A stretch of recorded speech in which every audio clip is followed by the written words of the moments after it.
Oi, pessoal!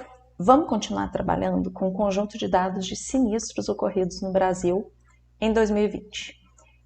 Como nos outros vídeos, eu vou deixar o notebook na descrição, o link direitinho, os links aqui para os dados, os links para os outros vídeos em que a gente leu os dados, fez algumas limpezas, algumas organizações. E aí no vídeo de hoje o que a gente vai fazer é tentar, para cada sinistro, a partir da informação do CEP, saber de qual município e qual estado que ele pertence.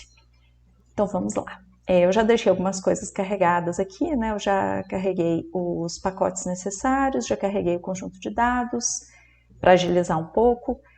E aí, alguns ajustes que a gente já fez, eu já deixei tudo numa célula só, mas nos outros vídeos, né, dá para saber direitinho o que eu fiz passo a passo.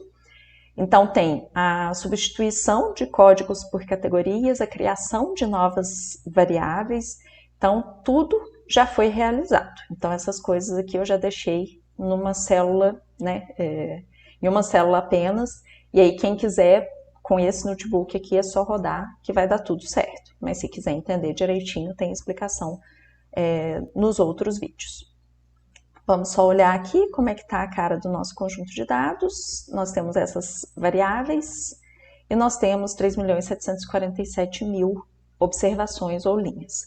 E aí, só para a gente ver aqui uma amostra de 10 linhas, né, só para dar uma visualizada, a gente tem aqui, o que eu estou dizendo é essa coluna CEP aqui, ó, que aí, além da informação sobre a região, que todas essas informações são fornecidas pela seguradora, então alguém cadastra esses dados aqui. Então esse sinistro que aconteceu, tem aqui a qual região pertence aquele seguro que ocorreu o sinistro. Então, por exemplo, esse aqui é a região metropolitana de São Paulo e o CEP é esse aqui. Então a gente vai tentar recuperar a informação de qual município que ele é a partir desse número aqui. Só que tem um porém. Um CEP ele tem que ter 8 dígitos. Esse aqui, por exemplo, ó, eu já sei que não vai dar, porque ele tem 7 dígitos. Então, a gente vai ver como é que a gente vai fazer com esse probleminha aqui, né? Vou só deixar comentado aqui para não ficar muito grande o nosso notebook.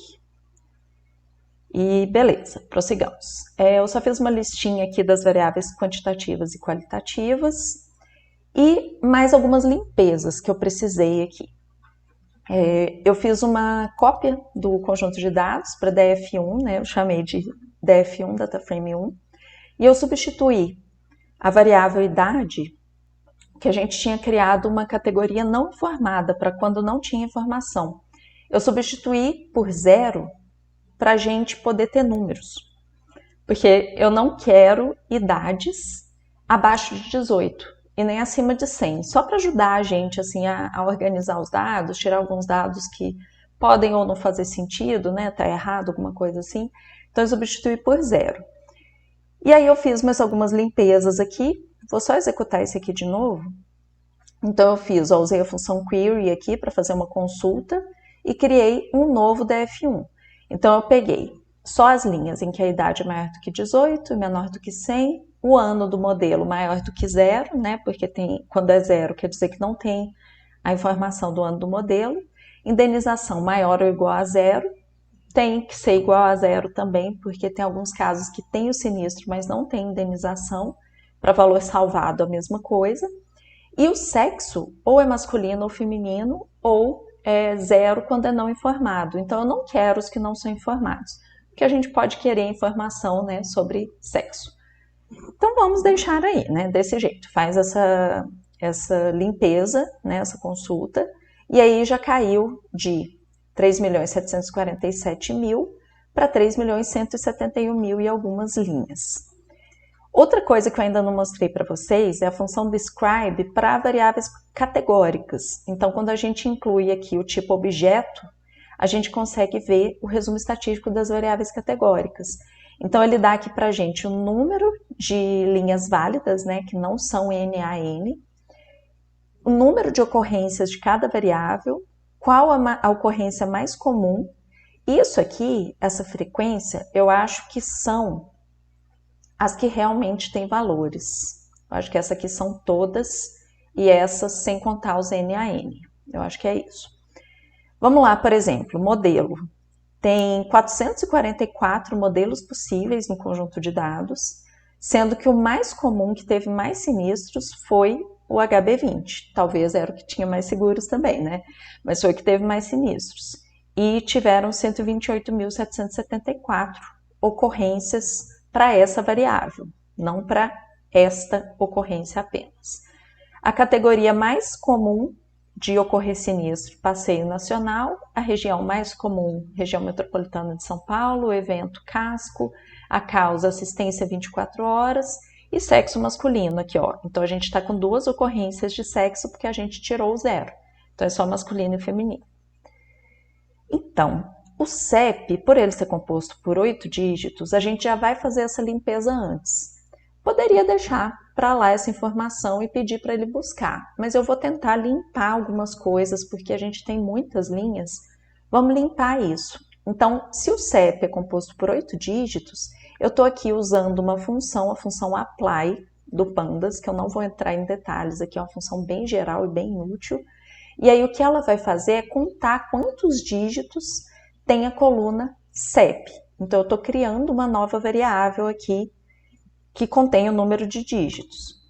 Vamos executar ela e eu vou mostrar para vocês mais ou menos como é que ficou o nosso conjunto de dados depois da inclusão dessa variável. Então, eu tenho essa nova coluna aqui, ó, número de dígitos. Então, eu já vi que essa aqui tem 7, essa aqui tem 7 dígitos, 7, 1 dígito, essa aqui tem 8, 8, então já é válido. Então, fazendo isso, o que é interessante? Eu vou selecionar apenas as linhas em que o número de dígitos for 8, que isso já diminui um pouco a nossa tarefa, né? Então, eu já vou fazer uma limpeza nos dados de selecionar só os que têm as linhas que têm 8 dígitos. E aí, o nosso formato aqui, que era de 3.171.000 linhas, agora é de 2.084.000 linhas. 2.085.000 linhas. Então, já caiu o número de linhas. E 25 variáveis. Aí, agora, o que acontece? A gente tem mais de 2 milhões de linhas. Para cada uma delas, a gente tem o CEP. Então, vamos olhar de novo. DF1. Então, só ver a carinha aqui do nosso data frame de novo. Então, o que vai acontecer? Para cada linha, que agora só tem as de 8 dígitos, eu quero saber, esse CEP aqui corresponde a qual município? E aí que vem o nosso problema. Que aí aqui a gente tem 2 milhões de linhas. E eu preciso de um data frame com os CEPs para eu poder fazer essa consulta. Só que, pelo que eu entendi, não existe uma lista pública de CEPs. Né? Tem uma API dos Correios, que eles é bem legal, inclusive, eu queria até fazer um vídeo sobre isso, que dá para a gente consultar cada CEP, saber qual endereço que corresponde, ou passar um endereço e saber qual que é o CEP daquele endereço. Só que uma listagem de todos os CEPs eu não encontrei de forma simples, direta. Só que eu achei na plataforma Kaggle, alguém colocou lá uma lista de CEPs. E aí eu deixei o link aqui para vocês baixarem também para poderem fazer a mesma coisa que eu fiz. Então eu fui nesse link, né, do Ademar Arvati Filho, e aí ele deixou disponível aqui, ó, para fazer um download, clique aqui. E eu baixei essa planilha, coloquei no meu Google Drive e carreguei aqui, ó, o arquivo lista de ceps.xlsx. Então, este conjunto de dados aqui, ele tem 6.015 linhas, só que vejam como ele está. Ele não tem um CEP para cada lugar. O que ele tem são faixas de CEPs. Então, por exemplo, para a cidade de São Paulo, né, então estado, a coluna estado SP, localidade São Paulo, eu tenho aqui o CEP inicial e o CEP final. E aí tem uma situação aqui e o tipo de faixa, com algumas informações a mais. O que a gente precisa focar? CEP inicial, CEP final. Então, aquele CEP que tem no nosso DF1 aqui, eu já apaguei. Mas, só a gente pedir o DF1 aqui para a gente ver. Tem lá o CEP com 8 dígitos. A gente tem que saber a qual linha corresponde aquele CEP. Dentro desse intervalo aqui, eu vou ter que procurar qual que é o município que ele pertence. Não vai ser uma tarefa fácil, porque a gente tem um data frame lá de 2 milhões que eu vou ter que buscar para cada linha num data frame de 6.015 linhas. É uma tarefa de programação grande. Então vamos lá, vou mostrar para vocês o que eu pensei. Eu fiz alguns testes para fazer todas as substituições e demora muito, muito mesmo, para fazer isso, essa busca por todas as linhas. Deve haver algum jeito, mas eu ainda não consegui pensar, algum jeito mais direto. Eu vou mostrar para vocês, então, a simplificação que eu pensei. Primeira coisa, eu pensei em escolher uma região por vez para estudar, para focar. Então, eu pedi, quais são as ocorrências da variável região? Então, as regiões que tem no conjunto de dados são essas aqui. Então, dá para ver aqui que São Paulo, né, tem mais de uma região, que é Vale do Paraíba, Ribeirão Preto e demais municípios. Minas Gerais tem a região metropolitana, tem o sul de Minas. Eu acho que de Minas Gerais são só as duas. Para alguns estados tem só uma região, por exemplo, Amapá, Rondônia, Rio Grande do Norte. Minas Gerais tem Triângulo Mineiro também. E assim vai. A gente tem diversas regiões. Eu pedi para me mostrar quantos sinistros tinha por região, depois de toda a limpeza que a gente fez, né? Depois de saber só os CEPs que têm 8 dígitos, que são válidos. Então, eu tenho esses números aqui, Então, a região que tem mais sinistros e CEPs válidos é Ribeirão Preto e demais municípios de Campinas, que tem 300 mil linhas. Depois, região metropolitana do Rio de Janeiro, depois a região metropolitana de Belo Horizonte, e assim por diante, todas as contagens aqui de sinistros. A minha ideia foi trabalhar com a região do sul de Minas, essa aqui. Então, eu vou trabalhar com 37 mil linhas. Então, o que eu fiz foi criar um objeto df2, pegando apenas a região do sul de Minas, e aí zerando os índices, né? Começando o índice do zero, porque quando a gente usa a função query, a gente zera os nossos índices, né? Para recomeçar a contagem.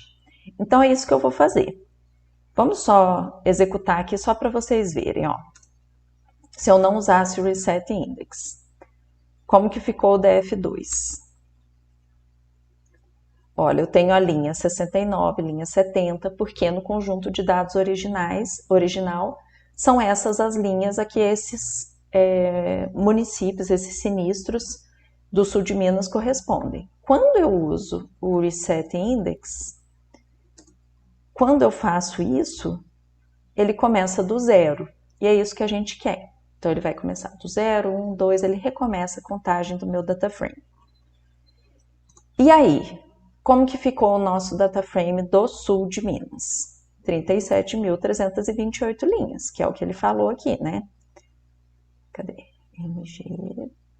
Aqui, 37 mil linhas e pouca. Como eu vou querer informação sobre o nome do município e o estado, eu vou criar novas colunas, nome MUN e sigla UF, que por enquanto eu vou preencher com nada. Então, vamos preencher com nada. O que é a primeira ideia que a gente tem quando a gente vai ter que fazer uma tarefa como essa de procurar o CEP? Eu até deixei aqui inviável, porque demora demais, não tem condição. Eu fiz 2 for. Um primeiro for que vai para cada linha do df2 olhar para o CEP e procurar no data frame de CEPs a qual que corresponde, né? Vendo se está dentro do intervalo entre CEP inicial e CEP final, e na hora que encontrar, preencher com o nome do município e a sigla do estado. Mas eu já vou comentar isso aqui, não usar, porque, como eu disse, é inviável, demora demais. Os 2 data frames são muito grandes. Outra opção é usando o while. Que aí como é que eu fiz? Para cada linha do meu DF2, eu criei uma variável lógica, que ela é do tipo falsa, e aí eu vou buscar para cada CEP, eu vou linha por linha do DataFrame CEP procurando onde está aquele CEP que eu estou procurando. E aí na hora que ele encontrar, né, quando tiver dentro do intervalo CEP inicial e CEP final, eu salvo o nome do município, a sigla do estado, e a minha variável achou passa a ser verdadeira. Então essa variável lógica, ela muda de valor. E aí o while termina. E aí eu passo para a próxima linha do DF2. Essa aqui ficaria um pouco mais rápida, mas para 37 mil linhas também será inviável. Não vamos usar. Aí o que foi uma solução mais rápida que eu encontrei? Foi usar uma função. E aí essa função, o que ela vai fazer é basicamente a mesma coisa, que é procurar o CEP, né, que corresponde ao intervalo. Só que está usando outras estruturas aqui. Ele vai procurar esse CEP e na hora que ele encontrar, ele vai retornar um DataFrame, que aí é o que a gente vai salvar como o nome do município e a sigla do estado. Então, essa é a função que chama EncontraCEP. E aí, para usar essa função, eu estou usando a apply aqui de novo, que é essa função geral que eu já usei lá para descobrir o número de dígitos. E aí eu estou falando o seguinte, ó, aplique essa função EncontraCEP nas linhas do DataFrame DF2.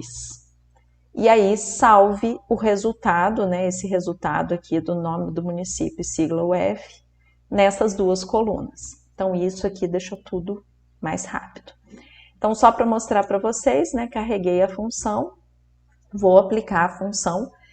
Também ela não é direta, ela demora um tempinho para acontecer, mas é muito mais rápida do que usando estruturas de repetição como for e o while, que a gente sabe que quando a gente tem milhares de linhas, fazer essa iteração linha a linha demora muito, não é computacionalmente eficiente. Então a gente tem que arrumar uns outros jeitos. Existem outras formas, mas como eu falei, eu ainda não consegui fazer, né, usando outras maneiras de vetorizar essas variáveis e linhas, etc.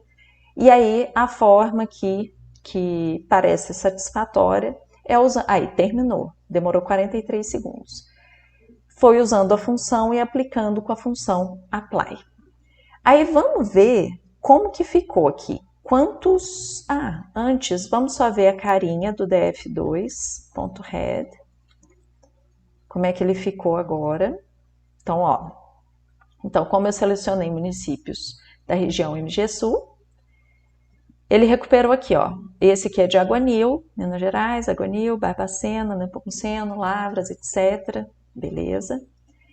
E aí eu quero saber quais que foram os municípios que foram identificados, né? Eu tenho a contagem aqui de sinistros de cada um. Então, primeiro, Varginha, Poços de Caldas, Pouso Alegre, Juiz de Fora, ok. Cubatão e Americana não são no sul de Minas, né? Mas vamos lá. Sigla UF. Deveria ser só de Minas Gerais, né? Do sul de Minas. Ele identificou 460 de São Paulo. Bem, a gente pode ter tido erros em diversos momentos. Pode ser que na hora de cadastrar a informação do sinistro, a região foi cadastrada errada, que não era para ser sul de Minas. Pode ser que esses municípios sejam considerados sul de Minas, o que eu acho menos improvável. Ou realmente pode ter algum erro aqui nessa minha função, né? Mas vamos lá. Vamos pedir aqui uma consulta para os dados e me mostrar quais que são os que estão no estado de São Paulo, que são os que a gente considera que estão errados, né? Então, olha só, esse sinistro aqui está cadastrado como região sul de Minas, só que ele está falando que é de Caçapava, São Paulo. Vamos ver, ó, o CEP dele é 12.283. Se eu for no documento que a gente baixou como lista de CEPs, eu pus um filtro aqui e pedi para ordenar. Eu estou procurando o 12.283. Então, 12.000, aqui 12.283, vai estar por aqui. Caçapava, São Paulo. Então, parece que é esse mesmo que foi o CEP cadastrado, né? Aqui de Piquete, São João da Boa Vista. Então, realmente, eu não sei. Eu não sei se esses municípios são considerados como da região Minas Sul, estranho, né? Ou o CEP foi cadastrado errado, né? Não sei. Então, vamos deixar assim como tá, né?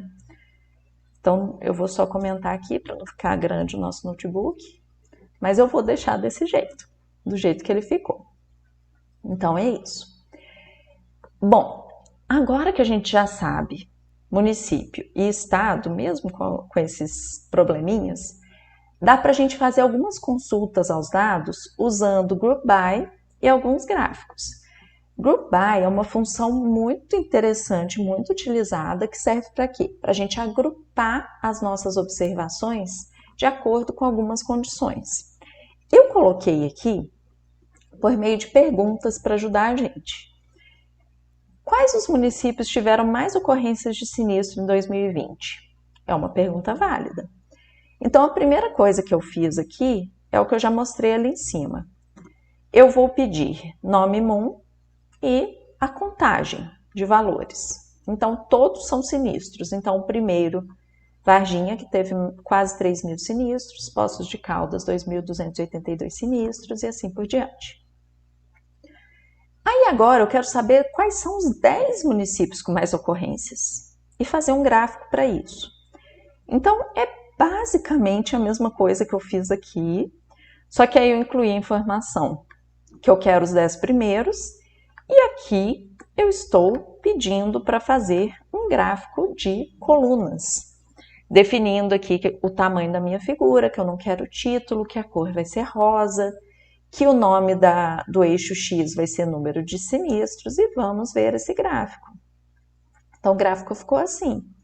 Então, Varginha é o que tem mais, depois Poços, Pouso Alegre, Juiz de Fora, Divinópolis, Lavras e assim por diante. Então, eu tenho um gráfico aqui que eu consigo fazer alguns ajustes. Então, um gráfico interessante. Eu posso querer saber também quais as médias das variáveis numéricas por município. Então, eu pedi aqui Group By. Então, eu vou agrupar por município, quais as variáveis eu quero e a função que eu quero, que no caso é a média. Então, ele vai me dar aqui a média para cada município. Então, em média, no município de Abaeté, o ano do veículo era o modelo 2012, mais ou menos. A média de indenização de R$4.000, R$1.000 de valor salvado, 0 de valor ressarcido e a média de idade do condutor de 51 anos. E assim para todos, a gente consegue tirar uma conclusão sobre todos. Eu posso querer saber a mesma coisa, quais as médias por município, mas agora eu quero ordenar, da maior indenização para a menor. Então, eu incluí a informação aqui de Sort Values by indenização e decrescente. Então, ó, a maior média de indenização foi no município de Aimorés, de R$128.000. Depois Piraí, de 86.000, depois Bias Fortes. Então, eu tenho essa ordenação aqui.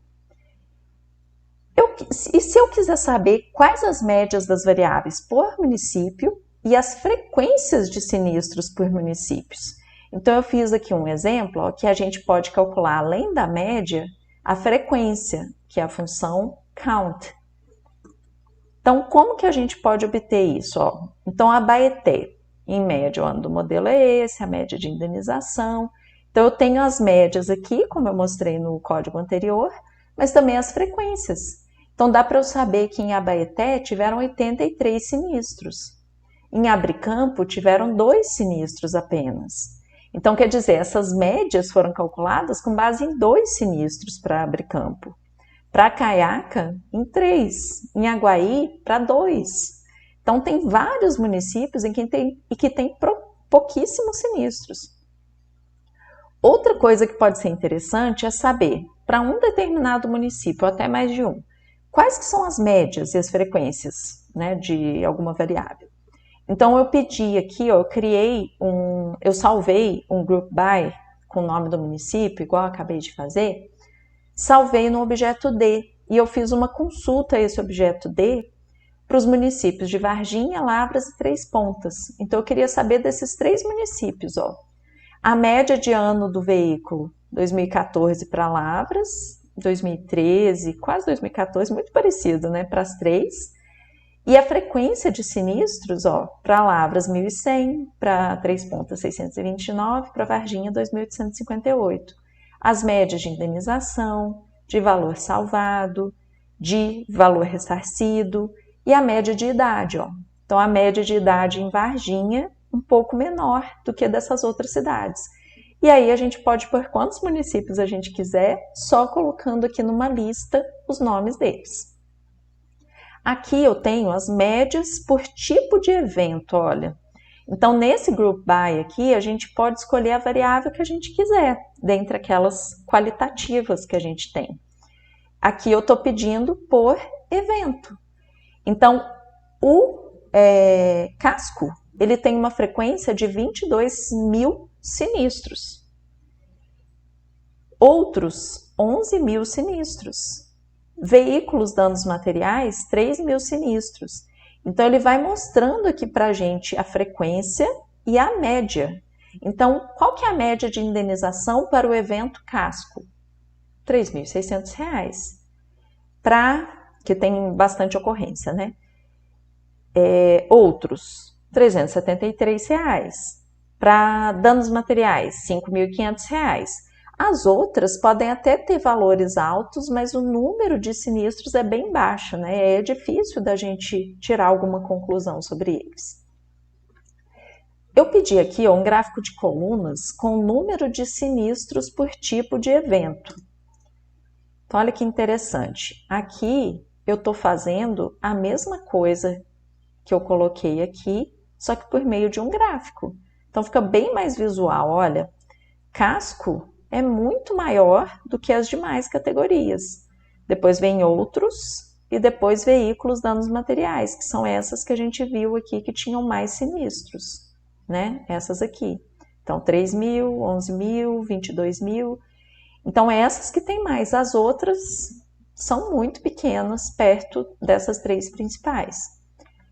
Nesse gráfico aqui, eu tenho a média da indenização para cada evento. Então, o agrupamento foi feito por evento, mas eu pedi para ordenar pela média da indenização. Então, a média da indenização maior que a gente tem é passageiros, invalidez permanente por acidente.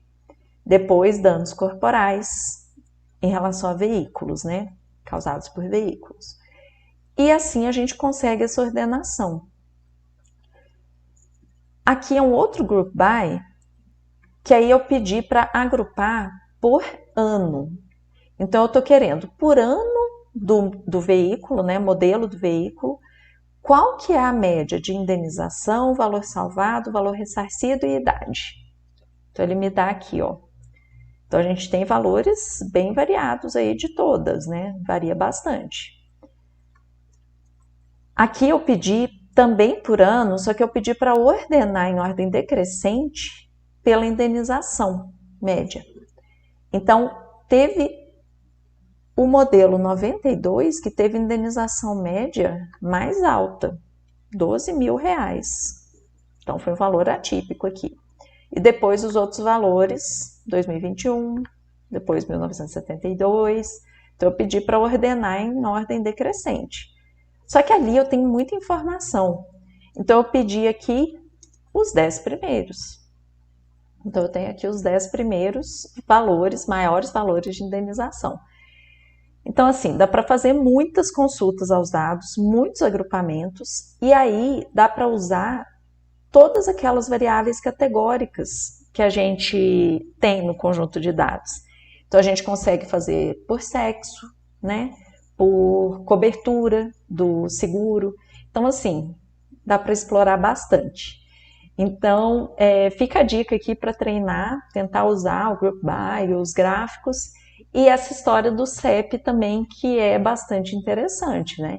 Então, de repente, dá para explorar essas outras regiões, ver como é que ficam os resultados aqui, né, na hora da gente fazer a seleção, os nomes dos municípios e os estados selecionados, será que deu certo, será que não? Então é isso, treinem bastante e fica mais essa dica aí para vocês.